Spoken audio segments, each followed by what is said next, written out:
ጊዜ ግን እኛ ተማሪዎች ከአንደኛ ክፍል እስከ 12ኛ ክፍል እንግሊዝኛ ቋንቋን እየተማሩ በቂ የሆነ እንግሊዝኛ ቃላትን ባይኖራቸው አናገኝም። that's the biggest problem። ብዙ ጊዜ ሰዎች ለምንድን ነው ማትለማመዱ ሲባሉ የሚያዋራኝ ጓደኛ የለኝም ይላሉ። እውነት ነው፣ ጓደኛ ኖሮን ብናወራ ቋንቋችንን በቀላሉ ልናዳብር እንችላለን። ግን ጓደኛም ባይኖር ስቲል ማዳብር የምንችልባቸው መንገዶች አሉ። እኛ መሄድ እፈልጋለሁ ለማለት I want to go ነው የምንለው። ብዙም I want to go ይላሉ። I want to go እንግሊዝኛ ማውራት ልክ እንደ አማርኛ ማውራት እንዲሆን ይረዳናል ማለት ነው። በቋንቋው ሰዋሰው የምንጨነቅ ከሆነ አይምሮአችን ስቦ ሐሳብ ከማመንጨት ይልቅ በቋንቋው ስትራክቸር ተጠላልፎ ይቀራል ማለት ነው። የሆነ ውስን ጊዜ ከሌለን ይሄን ምክር ሐሳብ ስላወቅን ብቻ ቋንቋችንን እናሻሽላለን ማለት አይደለም። ስለዚህ ጊዜ ሴት እናድርግ። መቀመጥ ካለብን እንቀመጥ። ብቻችን መሆን ካለብን ብቻችንን እንሁን። ቀን እንስጥ፣ ሰዓት እንስጥ። በዛ በተቆረጠ ሰዓት ላይ እነዚህን ጉዳዮች ስራ ላይ ለማዋል እንሞክር። ከዛ በኋላ ለውጡ በአጭር ጊዜ ይመጣል። እጅግ ባጠረ ጊዜ ውስጥ የንግግር ክህሎታችሁን ማዳበር ትችላላችሁ።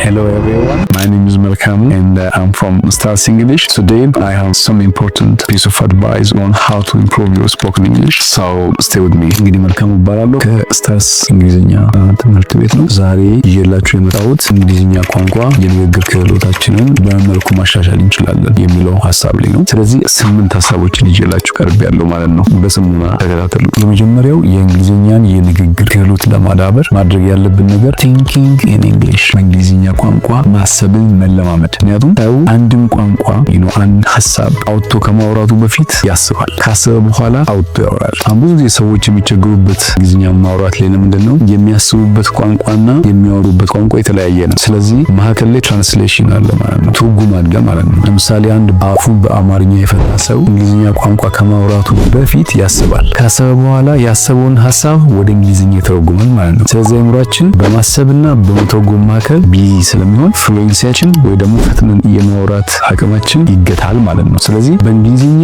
ለማሰብ ሙከራ ማድረግ ይህንን ችግር ያሻሽላል። በመልኩ መሞከር እንችላለን ካላችሁ፣ ለምሳሌ አንድ ሰው ጠዋት ተነስቶ ወደ ስራው ከመሄዱ በፊት የሚያደርጋቸውን እያንዳንዳቸውን ነገር ፕላን ማድረግ ይችላል። Okay, today after having breakfast I will go to bus station, then I will have a taxi and then go to my job, and after that I will meet my team, then at 6 o'clock I will break and have lunch ምናምን ነው። እስከማታ ድረስ ይህ ሰው ሊያደርግ ያሰበውን ነገር በእንግሊዝኛ ከራሱ ጋር በውስጡ ማውራት ይችላል፣ ማሰላሰል ይችላል ማለት ነው። እንግዲህ ምንድነው ቋንቋ ድግግሞሽ ይፈልጋል። ይህንን ነገር አንድ ጊዜ ወይ ደግሞ አንድ ሳምንት ስላደረግነው በቀጥታ በእንግሊዝኛ የማሰብን ክህሎት አናመጣም። ስለዚህ በተደጋጋሚ ባደረግን ቁጥር በእንግሊዝኛ አስበን በእንግሊዝኛ ማውራት እናመጣለን። ይሄ ደግሞ ፍሉዌንሲያችንን ከፍ ያደርጋል ማለት ነው። እንግሊዝኛ ማውራት ልክ እንደ አማርኛ ማውራት እንዲሆን ይረዳናል ማለት ነው። ኖርማሊ አንድ ነገር ሀቢት የሚሆነው ወይ ደግሞ ልማድ የሚሆነው በተደጋጋሚ ባደረግነው ቁጥር ነው። ለምሳሌ አንዳንድ ጥናቶች እስከ 21 ቀን ይላሉ፣ አንዳንዶች ደግሞ እስከ 40 ቀን እንደዚህ። ኤኒዌይ ድግግሞሽ ይፈልጋል ማለት ነው። ስለዚህ በዛ መልክ በእንግሊዝኛ ባሰብን ቁጥር በእንግሊዝኛ ማውራት እየቀለለን ይመጣል። ስለዚህ this the basic ትኛው ደግሞ ምንድነው ያሰብነውን ነገር አውጥተን ማውራት። ብዙ ጊዜ ሰዎች ለምንድነው ማትለማመዱ ሲባሉ የሚያዋራኝ ጓደኛ የለኝም ይላሉ። እውነት ነው፣ ጓደኛ ኖሮን ብናወራ ቋንቋችንን በቀላሉ ልናዳብር እንችላለን። ግን ጓደኛም ባይኖር ስቲል ማዳብር የምንችልባቸው መንገዶች አሉ። ለምሳሌ መስታወት ፊት ለፊት ቆመን ቃናችንን መተረክ። ለምሳሌ የዋልንበትን ውሎ ድምጻችንን ከፍ አድርገን በመስታወት ፊታችንን እያየን አፋችን ሲንቀሳቀስ እያየን ሐሳባችንን ማውራት፣ ለራሳችን ሼር ማድረግ። ይሄ የሚጠቅመን ለምንድነው? አንደኛ እንግሊዝኛ ድምጾች ከአማርኛ ድምጾች የተወሰነ ልዩነት አላቸው። ድምጾቹ የሚፈጠሩበት ቦታ ይለያያል። ስለዚህ በትክክል ምላሳችን ቦታውን እየነካ ያን እንግሊዝኛ ድምጽ እንዲፈጠር ይረዳናል። አንድ ሁለተኛ ስናወራ በመልኩ ፕሮናንስ እያደረገን እንደሆነ ያለንን የቃላት ጥርቅም በመልኩ እየሰካከን እያወራን እንደሆነ ራሳችንን እንገመግማለን ማለት ነው። እሱ ብቻ አይደለም፣ እንደገናም ደግሞ የማውራት ክህሎታችንም ይዳብራል። ኮንፊደንሳችን ይዳብራል ማለት ነው። ለምሳሌ ሰዎች ጋርም ስናወራ ኦልሬዲ ፊታችን እያየን ስናወራ ስለነበረ ደግሞን ከሰዎች ጋር ስናወራ ብዙ አንቸገርም ማለት ነው። ይህ በጣም እጅግ በጣም ጠቃሚ የሆነ ቲፕ ነው። ስለዚህ በዚህ መልክ የማውራት ክህሎታችን ማዳበር እንችላለን። ሌላኛው ደግሞ ከዚህ ጋር ተቀራራቢ የሆነ ራሳችንን መቅዳት። ልክ ስናወራ ድምጻችንን ከፍ አድርገን በሞባይላችን ደግሞ ራሳችንን እየቀዳን ያወራነውን ነገር ሪፕሌይ እያደረግን እየሰማነው ምን ጎደለን፣ የጎደለን ደግሞ ሄደን እየሰራንበት። ለምሳሌ የግራመር የግራመር ችግር ካለብህ፣ ቃላቶች ችግሮች ካሉ እነሱ ሁሉ ሶርት አውት እያደረግን እነዛ ላይ መስራት እንችላለን ማለት ነው። ብዙ ጊዜ መረጃዎች አይምሮአችን ውስጥ ይቀመጣሉ፣ ኢንፎርሜሽኖች ይኖረናል፣ ስለ ግራመር እንማራለን፣ ቮካብላሪዎችን የተወሰነ እንደዚሁ። ስለዚህ ያወቅነውን ነገር ደግሞ ባወቅነው ልክ ስራ ላይ ስለማናውል ለራሳችን ኮመንት መስጠት እንችላለን፣ ራሳችንን መተቸት እንችላለን። ስለዚህ ራሳችንን እየቀዳን እየሰማን ሀሳብ እየሰጠን እንደገና የቀዳውን እያጠፋን ሌላ እየቀዳን በዛ መልክ መማር እንችላለን ማለት ነው። that's the third point and the fourth point is shadowing ማለት ኔቲቭ ስፒከሮች ሲያወሩ ለምሳሌ በሙዚቃ ሊሆን ይችላል፣ በአጫጭር ፖድካስቶች ሊሆኑ ይችላሉ፣ ድራማዎች ሊሆኑ ይችላሉ፣ ፊልሞች ሊሆኑ ይችላሉ። የምንሰማቸውን አጫጭር የሆኑ ኤክስፕሬሽኖች ደግመን ከነሱ ጀርባ እያልን ለምሳሌ እኛ መሄድ እፈልጋለሁ ለማለት I want to go ነው የምንለው። እነሱም I want to go ይላሉ።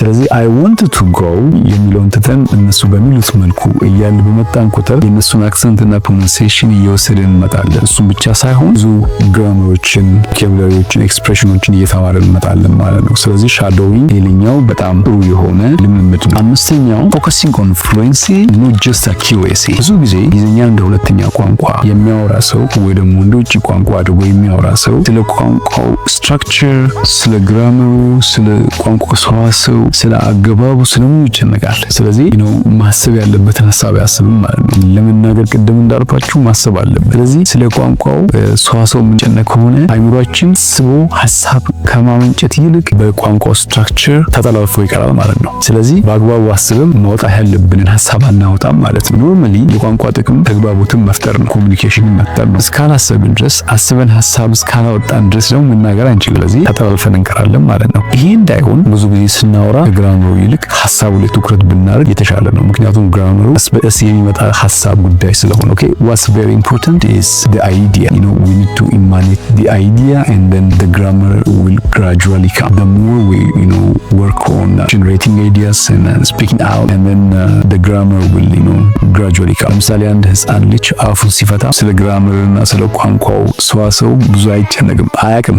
ኢቨን አሁን እንኳን አማርኛ ስናወራ የአማርኛን ግራመር አውቀን አይደለም አማርኛ የምናወራው። ብዙ ጊዜ ኢመርስድ ሆነን ነው ቋንቋው የምንለምደውና በተቻለ መጠን ቋንቋውን ለመጠቀም ሙከራ ስናደርግ ሌላው ነገሩ እየተስተካከለ ይመጣል ማለት ነው። ስለዚህ በጣም ወሳኙ ሀሳብ መልእክት ማስተላለፍ ስለሆነ ቋንቋ ውስጥ እሱ ላይ ትኩረት ማድረግ ጠቃሚ ነው። and the sixth one is learn common phrases and idioms. Practice conversational English. Focus on common everyday expressions used in daily conversations like greeting, ordering food, asking for direction, telling and asking time, and all these things. እንግዲህ ምንድነው እሱ ብዙ ጊዜ የኛ የትምህርት አሰጣጥ እንደዚህ ግራመር ላይ የማተኮር ስትራክቸር ላይ የማተኮር ነገር አለና ጥሩ ነው። የቋንቋን ሰዋሰው ማወቅ ጠቃሚ ነው። ቋንቋችን እንዲያምርልን ያደርጋል። ነገር ግን ግራመር የሚጠቅመው ቃላት ሲኖረን፣ ቃላት ሰው ሲኖረው ያወቀውን ቃላት በአግባቡ ለመሰካካል ለማጣመር አንድ ላይ ለማምጣት ያግዘዋል። ነገር ግን በቂ የሆነ ቮካብላሪ ወይ ደግሞ ቃላት ወይ አባባሎች በሌሉበት ቦታ ብዙ እነዛ ቃላቶች በምን መልኩ እንደሚሰካኩ ማወቅ ምናልባት ተቺ ሊያደርግን ይችል ይሆናል ነው እንጂ ቋንቋውን በአግባቡ እንድንጠቀም ግን አያደርገን። ስለዚህ መጀመሪያ የሚቀድመው ምንድነው? ቃላትን መያዝ፣ አባባሎችን መያዝ፣ ኢዲየምስ ኤክስፕሬሽንስ መያዝ ያስፈልጋል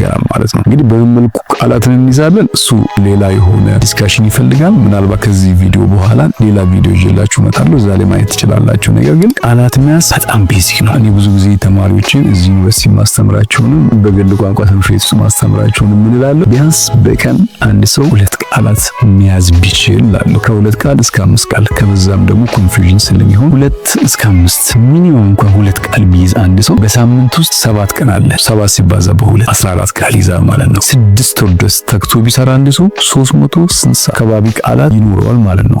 you can imagine አመት 2 አመት። ብዙ ጊዜ ግን የኛ ተማሪዎች ከአንደኛ ክፍል እስከ 12ኛ ክፍል እንግሊዝኛ ቋንቋን እየተማሩ በቂ የሆነ እንግሊዝኛ ቃላትን ባይሞራቸው አናገኝም። that's the biggest problem። ስለዚህ ቃላት በሌለበት ቦታ ደግሞ ማውራትም ማንበብም አይቻልም ማለት ነው። ስለዚህ ዛሬ በደንብ መስራት ያስፈልጋል። እንዳልኳችሁ ሌላ ቪዲዮ ሰራለሁ፣ ዛሬ እንገናኛለን። በምን መልኩ ቃላትን መያዝ እንችላለን የሚለው ላይ ማለት ነው። ስለዚህ ቃላት መያዝ ያስፈልጋል። ኢምፖርታንት በቀን ምን ያህል አትሊስት 2 ቃል፣ በሳምንት ስንት ቃል? 14 that's important። ሌላኛው using language exchange app። እንግዲህ የተለያዩ ኤክስቼንጅ አፖች አሉ። ሞባይላችን ላይ አውርደን ጭነን ተጠቀም የምንችልባቸው አፖች አሉ። ሰው የለኝም አብሬ ማውራው ለማመደው ሰው የለኝም የሚለው ምክንያት ፌስ ብዙም አያስኬደንም። ምክንያቱም ብዙ አይነት እድሎች ስላሉ ለምሳሌ ቴንድ የሚባለው አፕ አለ፣ ሄሎ ቶክ አለ፣ ስፒክ አለ። እነዚህ these are like few of the money። እንግዲህ ከዚህ ሌሎች አፖች አሉ። እነዚህ አፖች እንግዲህ እዚህ ላይ ይተከሱላችሁ ማለት ነው። የሚጠቅሙን ለምንድነው? ልክ እንደኛው እንግሊዝኛ ቋንቋን ለመማር ኦንላይን የሚወጡ ሰዎች አሉ። እነሱን በአካል እንድናገኛቸው ይረዳል ማለት ነው። ስለዚህ ከነሱ ጋር ተገናኝተን ፊት ለፊት ማውራት እንችላለን። ኦኬ። ስለዚህ ስለ ራሳችን፣ ስለ ሀገራችን፣ ስለ ሃይማኖታችን፣ ስለነሱ ሀገር፣ ስለ ባህላቸው whatsoever we really want to ask them and tell them it's up to us። ይሄ በጣም ተወድል ስለሆነ እነዚህን አፖች በመጠቀም ደግሞ ሪሊ ሆኖ ወሬ ውስጥ እንድንገባም እጋፋችኋለሁ። ስምንተኛውና የመጨረሻው ምንድነው? በጣም አስፈላጊ የሆነው ምክረ ሀሳብ set goals and track the progress። ይሄ በጣም ወሳኝ ነው። አሁን ኢንፎርሜሽን በጣም በብዛት በሚገኝበት ዘመን ላይ ስለሆነ ያለ ነው። ብዙ ምክረ ሀሳቦችን ሰምተን ሊሆን ይችላል። ብዙ መጽሐፍትን አንብበን፣ ብዙ ፖድካስቶችን ተከታትለን ሊሆን ይችላል እንግሊዝኛ ቋንቋ እንዴት እንደምናዳብር። ነገር ግን ብዙ አወቅን ማለት፣ ብዙ መረጃ ኖረን ማለት ቋንቋውን አወቅን ማለት አይደለም። ለምሳሌ አንድ ሰው ስለ እግር ኳስ ጨዋታ 100 መጽሐፍ ቢያነብ፣ በጣም የሚገራርሙ ሴሚናሮችንና ቪዲዮዎችን እያየ ቢውል ስለ እግር ኳስ ጨዋታ ሊያውቅ ይችላል እንጂ እግር ኳስ ጨዋታን መጫወት አይችልም። ቋንቋ ክህሎት ነው። ልክ እንደ እግር ኳስ፣ ልክ እንደ ዋና ባየነው ቁጥር ኢመርስድ በሆንበት በገባንበት ቁጥር በተለማመድነው ቁጥር የምንለምደው እንጂ በሰማነውና በተረዳነው ልክ መጠቀም እንችለው አይደለም። ማወቅ ጥሩ ነው፣ መረዳት ጥሩ ነው። ነገር ግን እሱን ስራ ላይ መዋል ያስፈልገናል ማለት ነው። ለምሳሌ አንድ አናጺ እንዴት ወንበር እንደሚሰራ ከጥሩ መምህሩ ጥሩ ትምህርት ስለወሰደ ጥሩ ወንበር ስራ ሄዶ ጣውላውን ቆርጦ መዶሻ አንስቶ ሚስማር መጥቶ አስተካክሎ 2 3 4 5 ተብላሽቶበት እንደገና ደጋግሞ ሰርቶ ፋይናሊ ያን ወንበር ቆንጆ አድርጎ መስራት እስኪችል ድረስ እውቀቱ ስላለው ብቻ ጥሩ ወንበር ሰሪ አይሆንም ማለት ነው። ስለዚህ እኔ ምንድነው ፋይናሊ ማለት እንፈልገው የኮሚትመንት ሰዎች ነው። ጎል እናስቀጣ ምን ማለት ነው? ግብ ይኑር። ለምሳሌ አንድ ሰው በሳምንቱ 7 ቀን አለ። ከ7ቱ ቀኖች ውስጥ ለእንግሊዝኛ ዴዲኬት ሊያደርጉ የሚገባው ቀናት ሊኖሩት ይገባል። ለምሳሌ 3 ቀን በሳምንት ከወሰደ እነኛ 3 ቀን ደግሞ የትኞቹን ሰዓት ለእንግሊዝኛ ልስጥ? ለምሳሌ ሰኞ፣ ሮብ፣ እሁድ ብሎ ከያዘ አንድ ሰው በእነዛ ቀናት ደግሞ በየትኞቹ ሰዓት ሌላ አድርግ የሚለውን ሴት አድርጎ ለሌላ ጉዳይ የማይውል እንግሊዝኛን ለመለማመድ ብቻ የሚውል ሰዓት ሴት ማድረግ አለበት። በጣም ቢዚ ነኝ ያለ ሰው ደግሞ በሳምንት 3 ቀን or 2 ቀን አንዳንድ ሰዓት ቢወስድ ኮንቲኒየስሊ ለ4 ወር፣ ለ5 ወር፣ ለ6 ወር ቅድም እንዳልኳችሁ ምንድነው ብዙ ቲፖች 7 ቲፖችን አይተናል አይደል? ከዚህኛው ከሴት ጎል ከሚለው በላይ በእንግሊዝኛ ማሰብ መለማመድ፣ ከዛ በኋላ መስታወት ቆመን ማውራት፣ ድምጻችንን እያወራን እየቀዳን ራሳችንን እየገመገምን መለማመድ፣ ሻዶዊንግ ልጆቹ ሲያወሩ እየሰማን ከነሱ ጀርባ እያለን የነሱን ፕሮናንሲዬሽን ሚሚክ ማድረግ፣ ቃላትን መያዝ፣ አዳዲስ ቃላትን መያዝ። ከዛ ደግሞ እነዚህ አፖችን በመጠቀም ላይን ካሉ ግለሰቦች ጋር ተገናኝተን ማውራት። ይሄ ሁሉ ጊዜ ያስፈልጓል። ስለዚህ የሆነ ውስን ጊዜ ከሌለን ይሄን ምክር ሀሳብ ስላወቅን ብቻ ቋንቋችንን እናሻሽላለን ማለት አይደለም። ስለዚህ ጊዜ ሴት እናድርግ። መቀመጥ ካለብን እንቀመጥ፣ ብቻችን መሆን ካለብን ብቻችንን እንሁን። ቀን እንስጥ፣ ሰዓት እንስጥ። በዛ በተቆረጠ ሰዓት ላይ እነዚህን ጉዳዮች ስራ ላይ ለማዋል እንሞክር። ከዛ በኋላ ለውጡ በአጭር ጊዜ ይመጣል። እጅግ ባጠረ ጊዜ ውስጥ የንግግር ክህሎታችሁ ማዳበር ትችላላችሁ ማለት ነው። ስለዚህ ዛሬ እንግዲህ የንግግር ክህሎታችንን በመልኩ ማሻሻል እንችላለን በሚል ርዕስ ላይ 8 ምክር ሀሳቦችን ይዤላችሁ ቀርቤያለሁ። በሚቀጥለው ቪዲዮ ደግሞ ቮካቡላሪ ወይ ደግሞ ቃላትን በመልኩ ልንማር እንችላለን የሚለው ላይ እንዲሁ ተመሳሳይ ምክር ሀሳቦችን ይዤ እመጣለሁ። እስካሁን አብራችሁን ስለቆያችሁ እጅግ አመሰግናለሁ። ይህን ቪዲዮ ከወደዳችሁት ሼር ያድርጉ፣ ሰብስክራይብ ያድርጉ። መልካም ጊዜ